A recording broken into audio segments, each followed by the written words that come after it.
So we're here to talk about producing. Yes.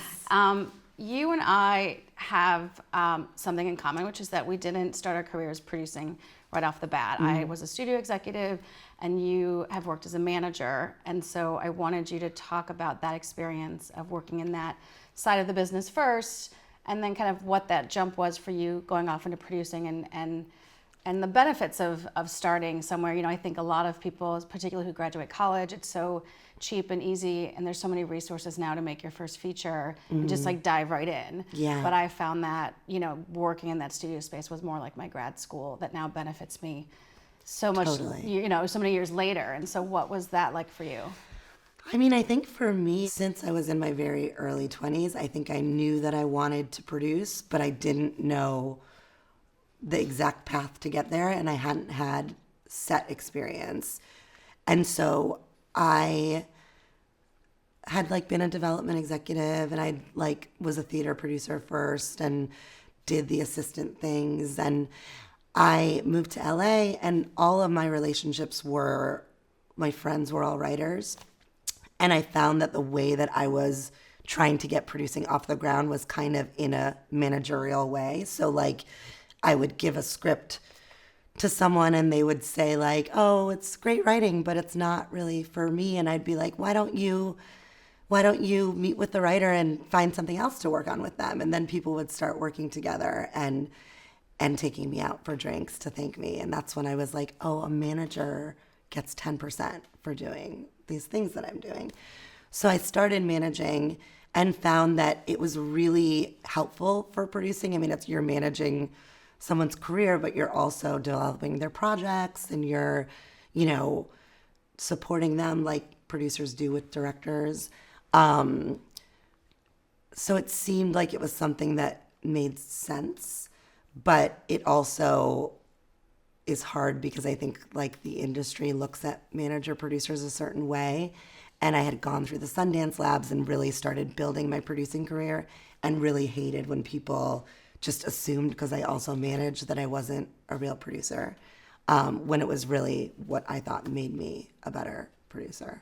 What were some of those, what were those, when you say what the industry thought of managers, like what, tell me what that is. I mean, I think that there are managers that do, because managers can produce and like agents legally cannot produce. There are a lot of managers that, especially in television, that, you know, are just attached to their clients' work. And it's frustrating to producers that are doing the work when it's like this name just comes attached with a fee and these things.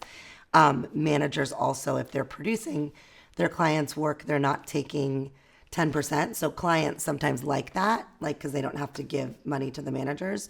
But a lot of people just associate with that like big gorilla that's just attaching their name to something. And I wasn't like that fancy of a manager anyway. So I'm like, clearly I have to do the work, which I feel like, you know, was a thing. And so then what was your first feature? My first feature was this movie, Life Partners, which was Susanna Fogel's directorial debut, and she wrote it with her writing partner at the time, Joni Lefkowitz. And that started as a short play. So when I first moved to LA, I had been a theater producer, and I started this play series because that was what I knew I could do to prove to people that I could make things and develop things and cast, and, you know, that part of the process is one I understood. So I developed this play, Life Partners, and then we developed it into a feature, and they did the Sundance Writers Lab, and I did the Sundance Directors Lab, or the Producers Lab, and we made it. And so now you are partners with Michael Showalter and his brand new company that Yes. just launched last year. Yes. Tell me how that evolved. I know you produced Tell Him My Name is Doris. Yes. But then he also produced The Big Sick, and then you guys come together. And so you've been really great in managing really, you know, amazing relationships and long-term relationships that I think is one of the hardest things to do as a producer. So walk us kind of through that experience with him and how you've gotten to this company. So I had produced Tell Him My Name is Doris, which was a really meaningful movie for me, but also for Mike. He felt like, you know, I think we both felt like we found our voice in a lot of ways as filmmakers on that movie.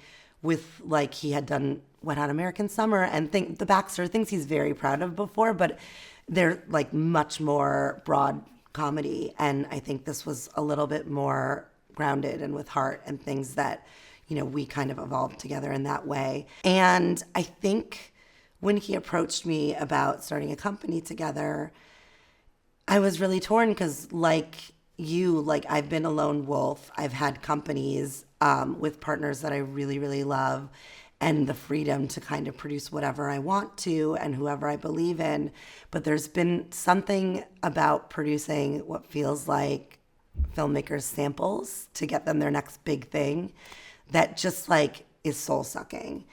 And I kind of had this moment where I was like, I will do this with you, but I want to, these are the terms for me. Like I want to be producing the big movies too. I want to be an EP on all of our TV shows, and all these things that I knew I could get eventually on my own. But I kind of had felt like I was at this place in my career where unless I won an Oscar, like there wasn't really a next step. It was always hard to raise money, no matter how successful a movie was. And you know, I wanted to make a studio film and learn. I felt like I was kind of at a place where I was ready to learn more. And this felt like the way into that. And I really believe in him as a producer and as a filmmaker. So I felt like he would be a good partner for me. So we embarked on this journey and just made our first studio movie. And I learned a lot. So it's good. So, and it's, you know, a lot of producers have this kind of first, you know, the smaller indie, the Hello, My Name is Doris film that does really well. And it, you know, I like hearing that you guys both grew and found your vision. And then I think not enough producers talk about that experience for them. And he then went on and then like that big jump to the big sick, like you said, you weren't a part of because Right. that didn't make sense for that film. Right. What do we do emotionally as producers in that space where this is somebody you enjoyed working with and you'd like to work with them again, but they have this opportunity? And I think most of us kind of take it really personally and get hurt by it. And I've certainly been in that situation. And I think that because opportunities are so rare, we have to start finding ways to kind of balance that relationship. And do you have tips of kind of during that time, you know, I mean, you were also at Haven at the time at your company, so you certainly had plenty of things going on. Yes. But what do we do as producers to kind of balance those emotions I mean, it's and just be supportive? such a good question. Yeah. I think a lot of people have given me a lot of slack, people that love me in my life, people I've worked with, saying like, you're giving too much time to these people. Like, don't answer you're not producing the big six. So why are you reading every draft of the script? And why are you still answering calls and questions and all these things? And I think that like, sometimes I'm like, is this the right move? Should I be better at creating boundaries? Things like that. But I do believe that in my gut, there are filmmakers that I've worked with that I've seen struggle to fight to put, like when I started, I really felt like a little bit of that resentment that you're talking about, where I would be like, what? Like, how do you think you're going to hire this director to do this big movie and the only thing they've ever directed is something that was very well produced, and that's like part of why they're getting this job and I'm not a part of it? And I knew that Mike, to a degree, you know, had a conversation with Judd, but like it was a big thing for him. It was a movie he was hired on to do that, you know, Kumail and Emily wrote, that he was, you know, helping them tell their story. So I felt like that like quelled the resentment a little. Like there were moments where I would be at like a friends and family screening and I would like see my DP there and my music supervisor and people that like I'd worked with since the beginning. And I was like, you guys all came and I couldn't come. But I just think that's a part of this business. And like we all are going to grow in different ways. And I, you know, can't produce every one of Susanna's movies right now because I'm producing one of Mike's movies. So it's all, you know, a little bit of a give and take. But I think for me, I'd rather maintain the relationship and look at my career as a very long thing and know that there's people that I'll come back together with when the movie's right, when the time is right. And Mike was one of those people. So it ended up working out. Well, you're someone who talks very openly about not having boundaries. Yeah. But do you think that's benefited Working you? on it.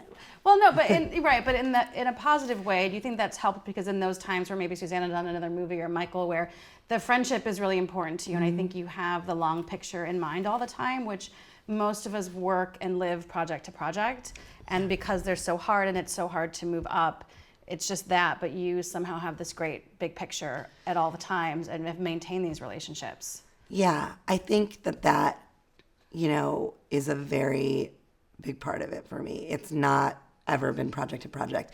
And there have been times where I've wondered if that was the right choice, especially when I was doing the Sundance Labs and I was like looking at my fellows and I was like, wow, there's something about really being passionate about one project and like spending all of your time pushing this one movie along when I always have had, even on my own, like a very large slate of things and, sometimes feel spread thin and, but I do think that the long term has always been in my brain. And even this experience with Mike, I hope that our company becomes Plan B or 21 Laps or one of these filmmaker-driven companies that become, something that's producing tons of filmmakers and all different genres.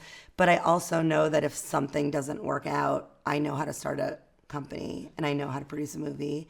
And I have other filmmakers that I also have very close relationships with that are on the rise, and I could do this again if I needed to. So it is kind of long term for me. Like thinking of my own career always as we move forward. And it's paid off for you because now you just wrapped your first studio movie. And so Hello, My Name is Doris wasn't that many years ago with Michael. You both did other things, and now you've come together on this film. And so tell me what the experience has been like. How is it different? What, pros and cons? Because I think it's what the grass is always greener, right? We aspire to have that bigger thing. Yeah. How are you feeling just coming out of it? Tired. I'm feeling tired. But, it's been such an interesting experience because not only was it my first studio movie and there were a lot of executives involved. We did it with Paramount and MRC, and there's people on set and marketing and so much to navigate beyond just like your cast and crew. But also I came onto this movie really late. So Mike also, we both came on late. There was another director before, and it was the first situation where it was like a demanding, like he had the power to say, I'm bringing my producer onto this movie. So I was coming onto a movie that already had a couple of producers that I really wanted to respect because I've been in that situation so many times. And one of the concerns I had about starting this company with Mike was like being an encumbrance and just being really sensitive to that. I was like, that was a big part of it for me at the beginning, and I ended up loving my partners on this movie, but I knew that they saw me the way that I've seen financiers who have taken credits on my movie and, famous people's producing partners that have come onto my movies. So that was like a real thing where I also felt like I was I didn't want to let you guys down and like my producing peers who work so hard by coming onto this thing and not doing anything but like sitting at the monitor and occasionally, like saying something to the director and giggling. Like I just didn't want to, but I also didn't want to step on people's toes and, be like, this is what this needs to be on this project that you've been working on for years. So it was definitely a learning experience in terms of just learning how to make a movie with a studio and collaborate with a studio, but it was also a learning experience where I felt like I was on the other side of something that I've been on for a long time. And, I think it worked out well. I pride myself on being able to work really well with others, but I hate if someone doesn't like me or think that I'm not working hard enough. So I was on set every single day, and then I would fly back to LA for meetings for other projects, and it was like very exhausting to not just be able to be fully in one thing. I feel like since I've known you, and you've even talked about it here, you're someone who kind of always feels like you have to prove yourself or prove yourself as a producer. I think a lot of us feel that. Do you feel now, after going through this experience, that, okay, like I've done the indie, I've done the successful indie, I've done a studio film, like do you ever, or is that is that part of what is going to propel you further, is like just that need to prove yourself as a producer? You know, it's so funny because I've been having these moments, like when I landed here at South by, I like went to pick up my badge. I went straight from set to the airport in New Orleans to Austin to pick up my badge. And I just started to weep because I like saw all these like aspiring filmmakers and people that were so excited. And I hadn't taken a moment to be like, I've come a long way, you know, this is crazy. And I do think that some of that is feeling like you're constantly needing to prove yourself and feeling like you're always a fraud. Like, you know, I'm looking at my assistant right now who's really been growing and was on set for this movie. And I feel like they're waiting to be sure that they know what they're doing. And like, we're never sure that we know what we're doing. We're always kind of trusting our gut and winging it. And so I've had these moments recently where I was like, oh, like, I'm good. I'm here. Like, no one's going to kick me out of being here, you know? But it still wavers with that feeling of needing to prove myself. Just because you don't want to feel where our job is so nebulous and it's so, you know, there's so many versions of it that like you kind of have to either do all the versions or like make yourself really good at one version of it. And I think I'm a little bit more of do all the versions, but I'd like to transition a little to be like, this is what I'm great at about producing. I'll partner with people to do the other things. It's just, we all do the other things until we get to that place. Like I was saying, I think of my career as like a long-term thing. I'm also really reflective and like, just having a moment where I walked past the Paramount Theater and remembered like our Hello, My Name is Doris premiere. And I was like, that was amazing. Like I want to feel that way again. And I'm going to feel that way again. And so I think you just have to really like take inventory of your feelings when they're good and hold on to them. And like, I remember when I was turning 35 and someone said, I really wish that I didn't rush through all my firsts, like that, like you want to be done with the first time, you know, like you want to have made your first movie. You want to like lose your virginity. You want like all the things you just want to like get the first over with. And then you have a moment where you're like, there's like, I want to enjoy all of my firsts. So this was one of those moments where like, I knew I was making my first studio movie. And I knew it was really hard, but I tried to take moments where I was like, you're never going to have this experience again. So I try to hold on to those things to kind of propel me when I'm a little less positive.